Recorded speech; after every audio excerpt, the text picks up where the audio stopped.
you will find the most fulfillment and joy and purpose when you figure out exactly that intersection.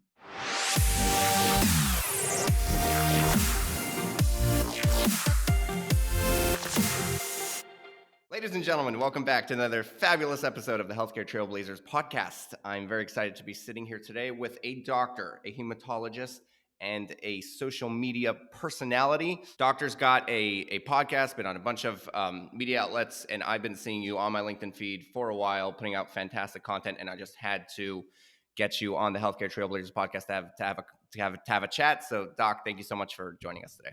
Thank you for having me. I got to say, I really admired your tenacity on the messaging, capacities. And I was like, all right, this guy, he wins. He wants it. He gets it. He's innovative. So I'm happy to be here. Fantastic. So today you're a hematologist. I believe your wife is also a hematologist, correct? The hematology and oncology. Yeah. Okay. Super interesting. Power couple, both doctoring. That's got to be very difficult. I can't even imagine. But let's take a step back. Talk to us about where you grew up, a little bit about your upbringing and what drew you to healthcare. Yeah. So I grew up in Baton Rouge, Louisiana. I was born in Shawnee, Oklahoma. I got to say this funny story. I was Sure. going through Barnes and Noble, and there was this book, and it said on the cover, it said, 100 facts you didn't know you wanted to know. And I just kept walking past it, and I was like, you know what? That's an audacious statement. Like that is a very bold assertion that somebody in the cover is saying you wanted to know this, and you didn't even know you wanted to know this. And so I walked back and I opened the book, and I'm like, I'm just gonna look at one fact to see like what the audacity of this author. And right in the middle, it said Brad Pitt was born in Shawnee, Oklahoma, and I was born in Shawnee, Oklahoma. And I was instantly like, I think I bought 5 copies of the book. I'm like, you win, book. Like, I would have never known. I would have cared where Brad Pitt was born, but I didn't know that he was born in this small remote town that I was. But the point is, we moved here, I moved here in Baton Rouge when I was young. Grew up, mostly wanted to be a teacher after middle school. Mm-hmm. Uh, I loved science. I loved the way that, like, it sounds corny, but if you're an artist, you can appreciate art, knowing all the hard work and everything that went into like make it look just like that, right? If you're an architect, you can appreciate a building and the mastery of it better than you could if you're just somebody like me. But the same thing applied for me with science, but science is like everything in every way, right? Physics and like knowing when you turn a corner, like why that suggested speed limit has to do with the friction of the rubber of the tire with the angle of the road. All of these things, when you really understood the mastery and orchestration of law that exists, that from inhaling and all this stuff, that was really cool. Huh. And basically, I ended up getting into like a car accident in high school. Couldn't see for a while, like six Oh my weeks. gosh. Yeah, it took like a long time to get it back in my left eye, over a month. But I was like legally blind in both eyes from all the dilation and all this stuff, where Whoa. it was like being underwater. Yeah, for a while. And I realized then when somebody was like, "Well, weren't you scared?" And I was like, "No, I wasn't." And I was like, "Wait a second, was I an idiot for not being scared? Why wasn't I? I might just poor insight, no Yeah. pun intended, I guess." And right, and basically, I realized it was because of the teaching that my ophthalmologist did every step of the way. He's like, Uh-huh. "Your pressure's supposed to be this, and it's this because you can't drain." And so he gave me these micro goals and explained why I was taking everything I was taking and the drops and what my goals were, and I would be excited about whatever the readings were in the morning. And it was that made a very scary thing less scary, right? And that's where I was like, wow, like in physicianing, there is this capacity to teach, and you could teach to reduce the stress of very terrifying things. And so when I went to med school, I thought I wanted to do eye stuff, but I realized cancer is really one of those subjects where it could just go one way or the other, right? Regardless of the diagnosis, on whether you understand what's happening, what are your treatments, what's life going to look like, when's it going to be tough, when's it going to be better, how valuable is this great news. So that's what brought me to oncology. And since then, I've been practicing as a blood and cancer specialist, my wife and I both. And then, I don't want to talk too much in a row, but that basically serendipitously brought me to social media, which really allowed me to educate way beyond my practice, right? 20, 30 patients a day to all of a sudden 200,000 to 300,000 people. the same thing that I'm saying, the same thing that I'm explaining and getting the reward of that nod and understanding, I get to do or provide really for patients that may not be able to get that in their own, home base. That's fantastic. So, um, sorry, I'm in Brooklyn. You never know what's happening. Oh my gosh. That's like, um, so do you notice the art in medicine as well? You started off appreciating art, and you found art in like in science. Has that carried over to medicine? oh my gosh. It's Carl Sagan, I like him a lot, and he would talk about how astronomy or, the physics outside of the world and stuff, extraterrestrial is a humbling space. No pun intended there either, I guess. And I fully agree with that. But I think really physiologically, it's unbelievable the mastery of every little thing that's dynamically happening in your body all the time. I mean, it's so beautiful. I can see where reverence and celestial, you know, like just belief that there's something more. It is so intricate. It's unbelievable. So yeah, I don't know if I'd call it art. I've never been very artsy. I was more of a left brain person, but it's um, more than anything else, it's very humbling. So you can think about how humbling it is inside your body, what's happening, things we take for granted because we're a bunch of ingrates all the time. We're not thinking about the 10,000 mutations we fixed that day that our immune system did, and how our steroid hormone just squeezed out just enough more to make us get through that thing just like we needed. And we're just on ingrates because we didn't even think about the fact that our bodies take care of us like that. But then when you're in cancer and you see people your age and younger, and you see them scared on day one and crying in their families, and all of a sudden over the next couple of weeks, you see them strong and laughing and doing things, you're just like, what am I doing? Like how am I complaining about XYZ? Or why am I just okay with, waking up late and sitting on I mean, I just can't, like I can't. And it's only because my patients inspire me. Like that is Wow. I'm like, you're getting the most like with life right now. You're doing the most, right? Yeah. And you're witnessing that 20 times a day on some people that are kids. They're like 25 years old and they have this finite amount of time and they know it. And I'm going to sit here, waste time griping about, the angry cashier that bagged my groceries Right. aggressively. Like, Right. no, like that's just a waste of air. Right. That's a very good perspective for sure. How did you meet your wife? We met in med school. Nothing, too glamorous.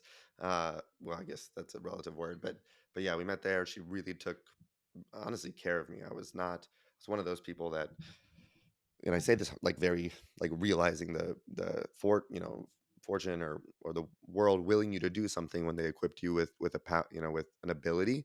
Like I think anyone that feels that like, I got really lucky with this, that's the world telling you to do something. Like that's the world's like, I'm going to give you this to get you here because ultimately, as long as you don't just let the buck stop at you and put it inward in vain like a parasite, I'm equipping you to get into a position to do something more for the world. Like Mm, for me, being able to speak well, being half okay looking on camera to where, these little things, there's two ways you can look at it. You're like, I'm this. And then, or you could be like, I didn't do anything for any of these things. What does the world want me to do to make it better? Right. Or like whatever. And my wife, so to answer your question, is hugely like a part of anything that I am. I think the world willed her, like through her, whether she knew it or not, to teach me a lot of grace and just like hard work and humility and confidence, even believe it or not. And so she helped a lot with that because she went to med school later. Her mom got breast cancer.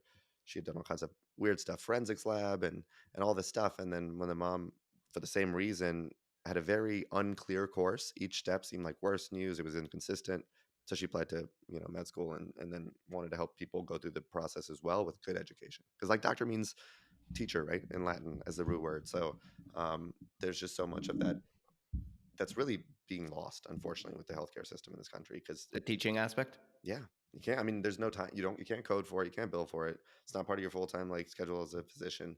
It is charitable, pretty much. I think it's our responsibility, like as a healthcare society, but our healthcare system is not built for it. So if your doctor teaches you, spends time with you, it's coming out of something, either the Yeah. paycheck or at the angst of, somebody that wants them to see more or not seeing their kids. There's a cost, a personal cost. And I think that's a big part of burnout and, or why I guess a lot of physicians seem callous or don't want to spend the time. It's because it's just like there's no part of the system that permits the teaching and patients and questioning and all that stuff as a profession. It has to be something that somebody does out of goodness or kindness. It's crazy. It's just crazy. It's not right. So I've heard it be said that the state of medical school today and the general institution of healthcare is essentially training people to be really proficient at reading a prescription menu, like just knowing what's the right prescription to prescribe for what, and that is the purpose of the visit. It's like, okay, let me figure out what's wrong with you as quickly as possible, and then the next step is just figure out what to prescribe as soon as possible. And so I'd love to hear if you think that that's from a medical school perspective, if that's correct or not correct, and if it is correct, how that plays into the lack of consideration for the education part and thus the lack of time allocated for it if it's not a priority. I think it's not all, I guess, the system, quote unquote's fault, because we didn't know what we know now, right? Like, so I've been very myself just mind blown and eye opened when I had Dr. Jason Fung and Thomas Seyfried and some of these people that are not necessarily in traditional oncology, uh, that are teaching me all kinds of stuff when it comes to like nutrition and health and what that factors into to diabetes, into like cancer and all this stuff. Like, it's blowing my mind. And before we're learning all of these things, I'm really, again, like humblingly, how intimate and intricate this system is on what's developing outside when you get into the office and you have diabetes, this, that, and the other. We're only learning now how married it is. They are all together, right? But even as much as 15, 20 years ago, it was more one dimensional and reflexive, because it's like, oh, you have diabetes. This is how we treat diabetes. Oh, you have heart disease. This is how we treat heart disease. So we are taught at the very least to be proficient on a diagnosis, right? Or a disease process, and teach that diagnosis or disease process. But truly, medicine is a constellation of disease processes together. But we're just learning that, because think about, like, in a survival of the fittest way, your Mm, goal at first is keep someone alive as long as possible. So if they have yeah, diabetes, help them control their sugars. If they have coronary heart disease, stick a stent in it so that the blood can flow so they can perfuse their heart. And right. so that's kind of like the bare minimum, right? That, like, okay, they're doing what they need to do. But now it's like there's this whole holistic approach where you really want to have somebody with the counseling to fix their bad knee, not with pain meds, ideally, but physical therapy, and then, like, assessing your weight balance shifting, and then there's all this stuff, but that is not a billable, like, that is not the way our system works. So there's all these like little, you know, um, boutique centers that aren't really just for money. There's some really good doctors that are so frustrated with the traditional system that they're going out there and they're saying, the billing model is going to be different. I'm just going to help you get overall healthier, right? And that will help the diabetes and the hypertension and the headaches and the difficulty sleeping. But when you have a short amount of time, you have a huge unmet need in this country. There's tons of people waiting in line to just see a doctor for primary care for one routine. I mean, there's severe deficiency. Yeah. So if time for a doctor is the most like skim allocation, what are you going to do ethically? You're going to try to make sure you take care of the most important things for as many people as you can. Does that foster listening, teaching, talking? No. But you're still doesn't mean that doctor's necessarily doing a bad thing. They're just trying to make sure that, like, that sugar of 500, I got to see that patient and like get them on an insulin regimen. Hmm. And then the knee pain, like, try Tylenol and Advil, because that's just where you're triaging it. That's just less like scary than somebody that might be having a stroke or that dementia. And just imagine, just imagine even lines of people outside of your work, like, or your company, and they're just like just waiting all day every day, and they actually, it's not just for like a check, they're actually needing something to like ameliorate their lives. But you start the day and end the day with a line super long, like you never Yep. felt like you really said, Made a I dent. saw everybody well. Hmm. So you're on social media. What are your biggest platforms on social media? uh TikTok is like 492,000 or so, and then Instagram's 42,000. Nice. No, just throwing a So number out there, obviously. I now, was like, pretending like as if I don't know the exact number, because my team is like, Right. you're getting to, 492,007, 8. But who's counting? yeah, You know? exactly. Oh, it just went to 7. No, I'm just I just kidding. got a notification. Um, so there's a lot of there's more and more doctors on social media. There's obviously, some prominent ones. We had Dr. Mike on this podcast who has like 25 million subscribers across platforms. And then you have, and I see as a non-clinician, as just a regular person, I see a lot of these people in the feed, and you've got kind of different when you talk about the conversation around overall wellness, health, prevention, but not even that, more diet, nutrition, um, in being proactive about your health. There seems to be kind of like two sides to ends of the spectrum. So on the one side, you have like, your doctor that, well, let me start with the opposite side. On the opposite side, you have guys like Carnivore MD, and you have like these guys that are putting out a bunch of content and are like super, everything is about nutrition, eat meat and whatever, and fruit and raw dairy, and you'll be fine. And so you have a lot of guys like putting out content towards that side of things. And then, but I think for the average person, they would even be embarrassed to like bring up a question like that to their doctor, because it seems like the immediate knee jerk response would be, yeah, that's not scientifically sound, and that's not proven in the science, and that's not that's not medicine, that's just conjecture and whatever. um, you seem to be, you're both in social media, and you're obviously a doctor, and you've got like, for you as a person, when you go through social media, what are your markers for like, this guy's interesting, or this guy's just trying to get attention? Like, So, as a general rule, what I teach, like, I teach residents and do mentorship stuff. In an ideal world, you will never like dismiss one way or the other, right? You'll never, it doesn't matter how radically right sided or left sided you are politically. If you, to say, I hate Fox News and I'll never watch it, or I hate NBC, like, it's anything in life. I think the way we grow, because I mean, I hope we all grow, right? Which means dynamic. And if we're all growing and it's dynamic, then our inputs, like, and reconsiderations and reevaluations should also be dynamic. So it just makes sense fundamentally. So, I will always listen to something. Um, but I think the dismissive uh part of our culture on social media is really causing a lot of problems. Like, it's causing hate, angst. It's causing polarization, because you almost feel like you got to be on a line on an issue, right? And so yeah. what's happening is just divided as ever. So I'll give you a perfect example.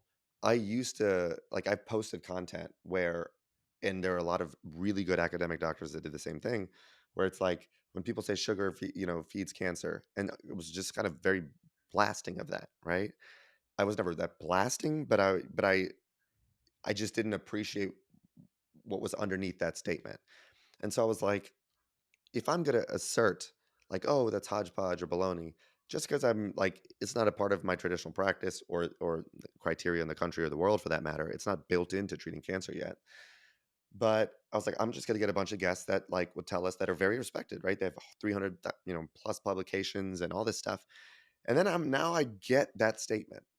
So it's there's I feel like, and maybe I'm dense. I don't think anyone's inherently like bad or misleading. But I do think a lot of like I think a lot of things that sound crazy or out there come from some semblance of truth originally, at least in Mhm. science. Now who's taken that for clout and for, the likes and the followers? I think I just have a good inherent compass on knowing like this is clearly in vain, or there's Yep. some like, really like compassionate like desire for people to know and understand this. Right. The problem is, even if people have that, it doesn't necessarily mean it's the right thing to do or understand, right? Like, that's the other issue, is they may really truly believe that this is the way, but then it's problematic. So I respect that. Problematic because what they're saying is problematic.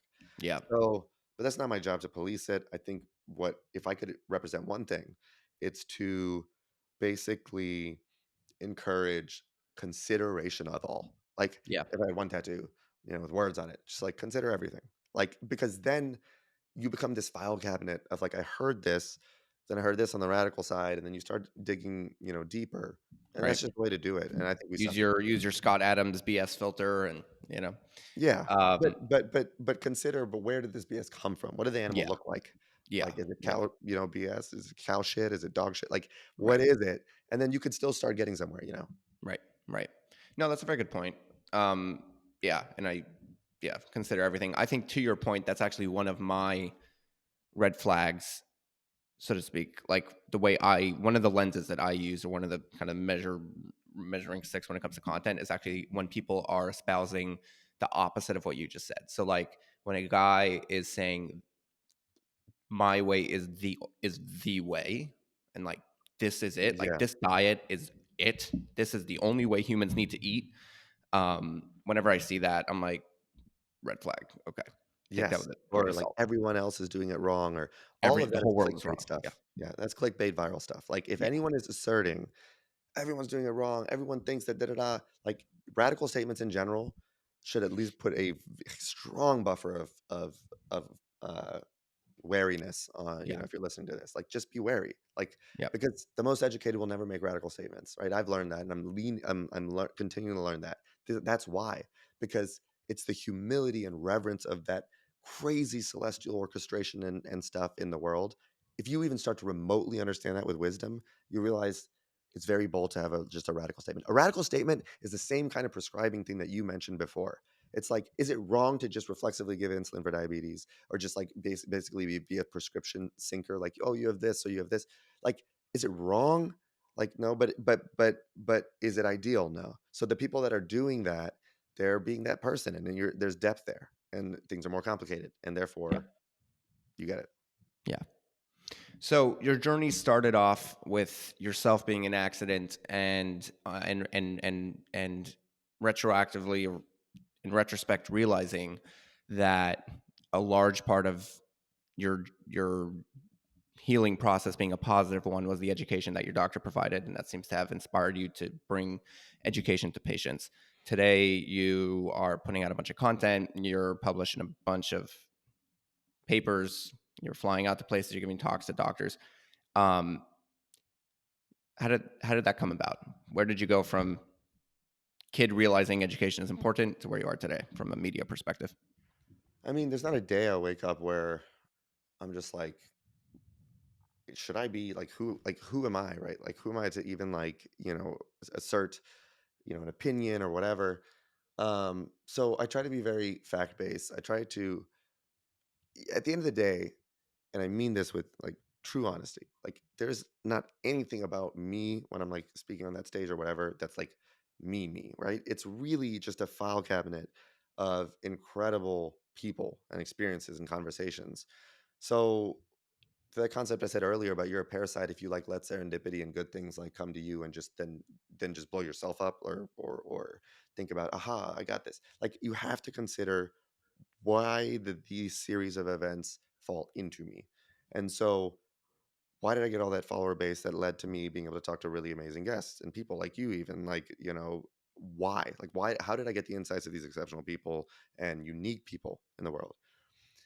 Well, maybe some of those things is what needs to be kind of combined in like cancer or blood, or just like teaching people to be like more compassionate doctors, and then go execute, and then go, like, share that. So it's like, I only feel comfortable sharing those things because I'm really echoing the mentorship and advisorship of everything I've learned over the last like 5, 10 years. It's not mine. It's not like a copyrighted by, right?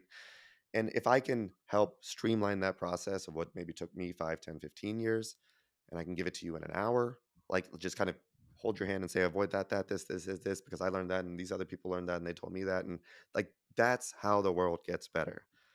Yeah, So, the scariest thing is if you're doing it in cloud or in vain, because I do believe fundamentally, my core, it's a cultural thing, that the moment, like, at the end, at the end of the day, if you're like, aha, it's like, I have this many followers or likes, like, that's misguided. That's not the way the world wants you to think. yeah, Instead, if you're like, I got 100,000 followers in that video, and that's going to enable me, like, now I've captured a bigger market of the breast cancer. So now I can really share the last 3 updates that are practice changing, that I know in the community America, which is 85%, are getting substandard care now.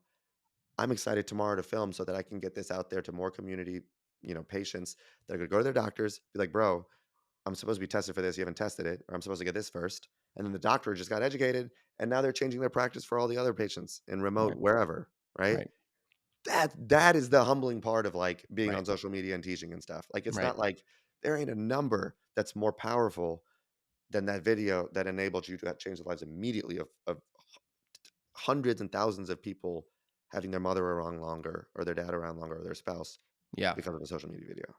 Yeah. Like that Yeah. that that's the Yeah. sauce.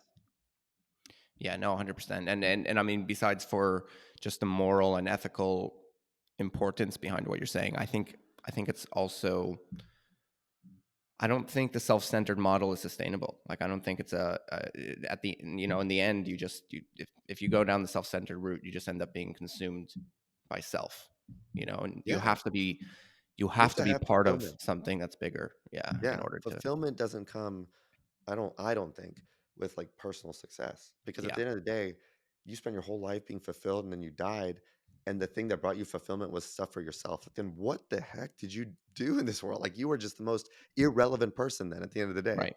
because your entire I don't care how much money you made or whatever, when it died with you and your primary purpose with a capital P or fulfillment was for like inward and then you died, you were truly irrelevant in the sense of you didn't Impact. you didn't find purpose in helping those left behind. Yeah. Yeah. I had a guest on recently that had I think a good line that you would appreciate. Her name is Gail Zotz. Actually, her episode went live a bit ago. Crazy story. She went from like actually seemed very short, but literally from death's door. So she was young and she was just like not feeling well, and she was asking for like a mammogram, and she was like in healthcare a little bit, and they were so like, "Oh, you're too young," and they were just like, "We're not giving you these tests."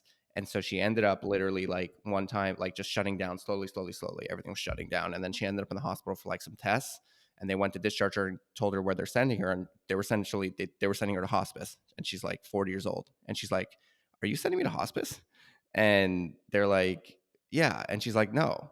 And so instead of like talking to her, they brought in like a therapist or and try to get her used to it. Anyway, you could watch the episode. I don't have to recount the whole story, but she went literally from like death's door to now like this big value-based care advocate. But she had a really good line. She said everyone has a superpower, and your superpower lies at the intersection of your skill set and what the world needs from you. Love that. Right? It's a good Love line. that. That's exactly what like I've never heard it said that way, but if I've learned one thing in the last year, it is that. It's like and your skill set keeps building. And if you think about why the world built this or added this arrow in your quill, like it's because it's preparing you for something. And it's not for you. Like you will find the most fulfillment and joy and purpose when you figure out exactly that intersection. What's her name? Gail Zotz. Gail Gail Dotz. ZAHTZ, I believe. That's amazing. Yeah, That's amazing. her episode just went live yesterday, so it's on YouTube and Spotify, whatever. Yeah, really fantastic woman. So did you ever have you gotten over the imposter syndrome yet, or no? I mean, I hope I never do to some degree, right? Ah, Because fair enough. you just don't we're never an expert of anything. Like I think the moment you do that, you just kind of close the gates a little bit on how much you can grow and the opportunity to grow. Like you should always want to get more enlightened or just like and the moment like you feel like I get it, I know it.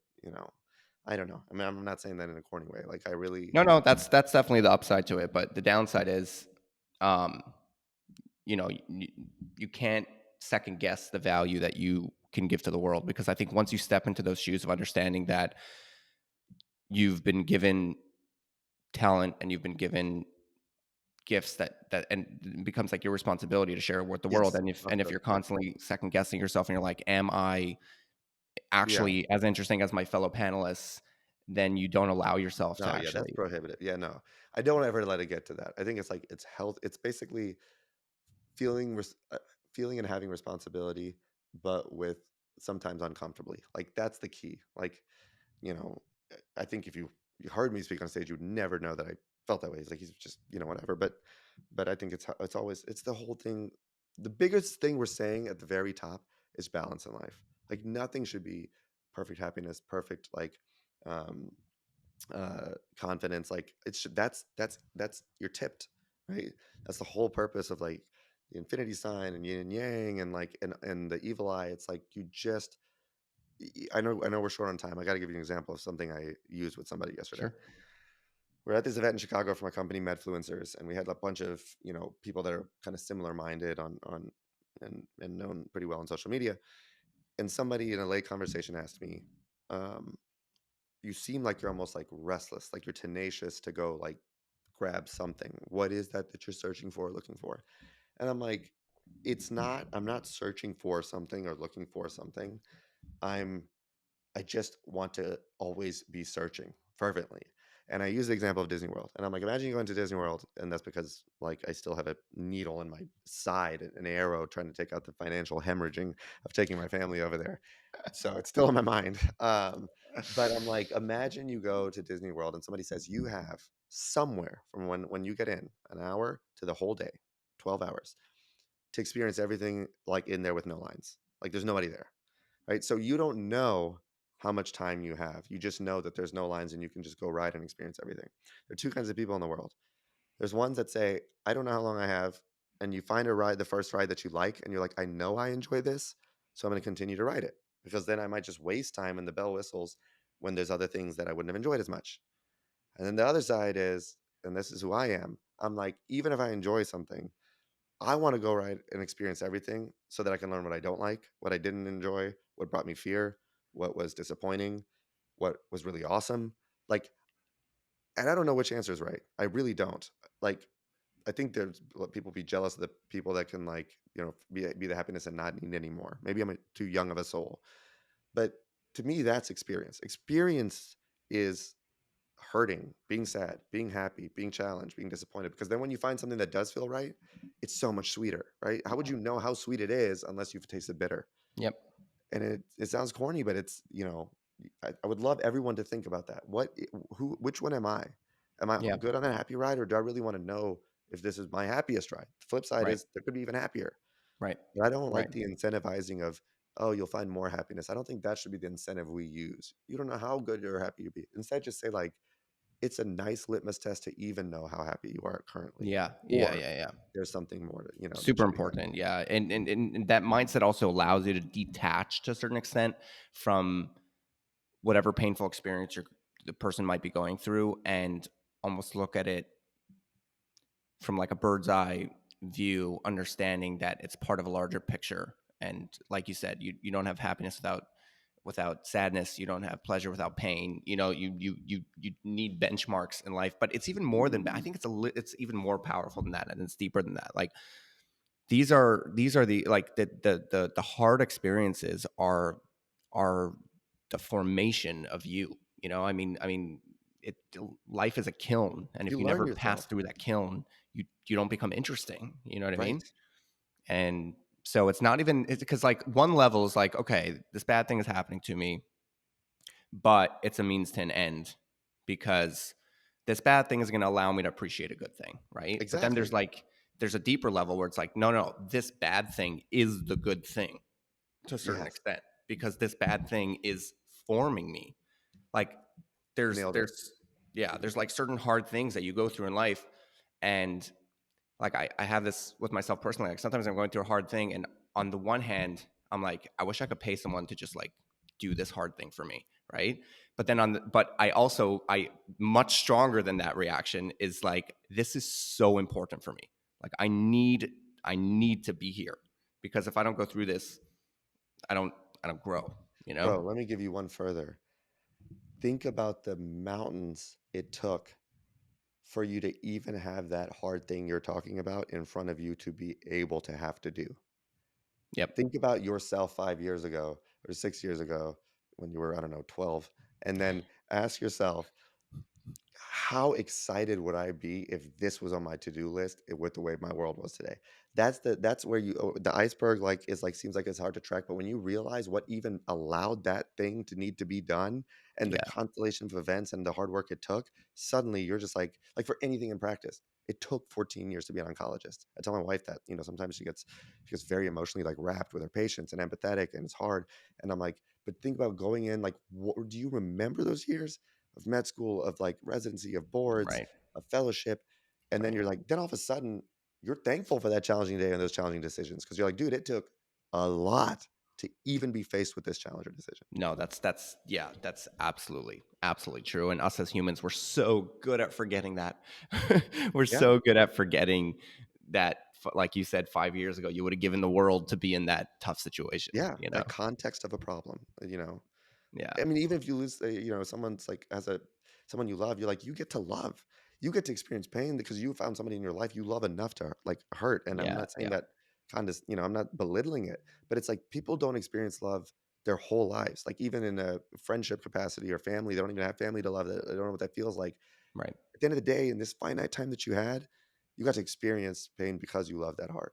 And the Yeah, example I didn't use in Disney World is the reason I said you don't know the time on the clock is because of my field, I don't for a minute think about like I have till I'm 50 years old. Not because I think I'm going to necessarily pass before then, but I definitely don't take that as a guarantee either. So I don't do this whole thing of like, down the line or in the future. Like when people say that, I always ask like, why not now? Like I'm like, why not? And then I sometimes joke, well, are we gonna be around? Like I don't know that. I just don't. But it makes me do in the next, 6 months. I have like 6 month plans. I'm like, what's the most I can do with those areas of my quill? Like you said, when God wills you with your skill set, what is the most you can do with that skill set? Because you don't know when the whistle blows and Disney World says time's up. You don't know if it's and people like that's morbid. I'm like, no, it's not. It's reality. It just is yeah, what it is. yeah, I drive and motor vehicle accidents are super common. And then if something happened, you're gonna play this clip and you'll be like, dude, this one hits. Like, but it's like that's not sad. It's not me being like, why would you say that? It's just the reality. And if that helps people live more, you know, vivaciously, and just more like with fervence, then like that's just more juice out of the squeeze that you get because you can forget that it eventually stops yielding yeah. juice. Man, dude, we started with how'd you become a doctor? We ended with solid lessons on gratitude. Really Yeah. great lessons on gratitude. Well, yeah, we could probably go on for another 4 hours, but we are coming up on time, and I appreciate your time. I appreciate you sitting with us today. I think I know the answer to this, but I'm going to ask anyway. When you look back at the end of your career, what's one highlight thing that you will have wanted to accomplish? I think you can make me all choked up a little bit. I think if I could help facilitate my experiences for people to learn or realize they are capable, they are competent, um, and they deserve it. I think that's what I would really like, at least in cancer, but ideally in all of medicine, is I want every person to feel empowered, that they can be their own advocate, and that they deserve to have any physician or provider's attention and compassion and care.